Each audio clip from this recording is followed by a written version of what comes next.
Blackstone Audio presents Intellectuals and Society by Thomas Sowell.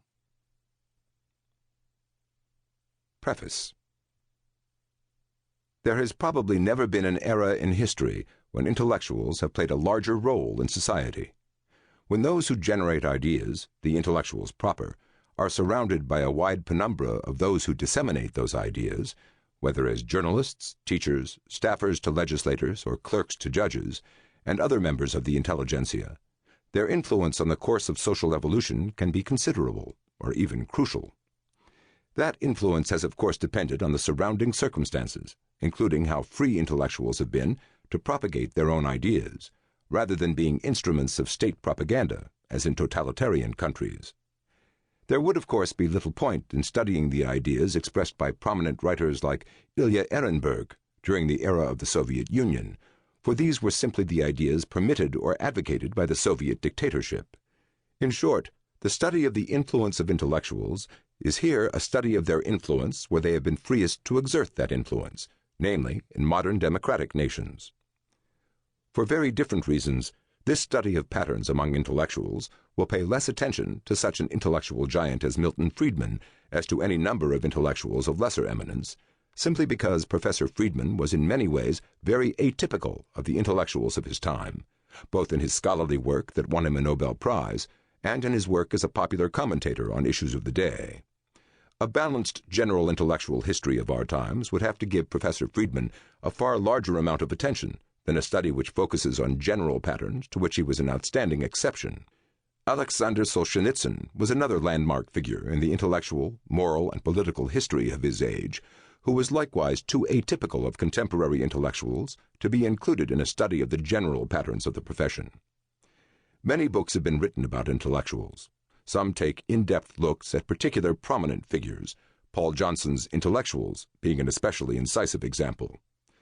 Other books on intellectuals focus on the ideas of particular eras.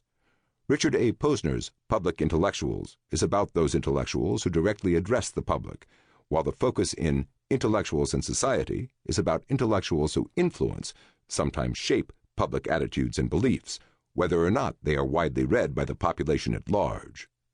As J. A. Schumpeter said, "There are many Keynesians and Marxians who have never read a line of Keynes or Marx.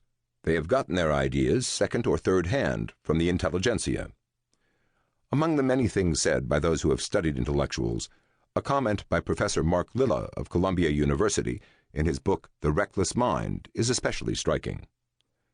Distinguished professors, gifted poets, and influential journalists summoned their talents to convince all who would listen that modern tyrants were liberators and that their unconscionable crimes were noble when seen in the proper perspective.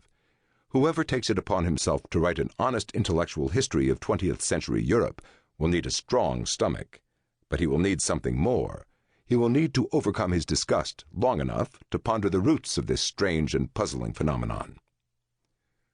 While Intellectuals and Society is not an intellectual history of 20th century Europe, that would be a much larger project for someone much younger. It does attempt to unravel some of the puzzling phenomena in the world of the intellectuals, as that world impacts society at large.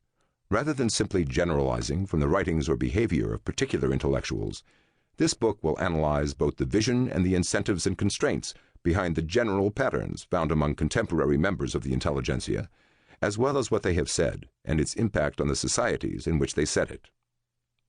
Although we already know much about the biographies or ideologies of particular prominent intellectuals, systematic analyses of the nature and role of intellectuals as a group in society are much less common.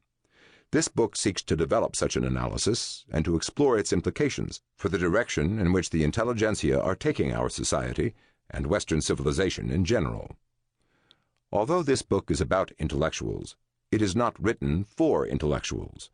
Its purpose is to achieve an understanding of an important social phenomenon and to share that understanding with those who wish to share it, in whatever walk of life they might be. Those among the intelligentsia who are looking for points to score or things at which to take umbrage will be left to their own devices.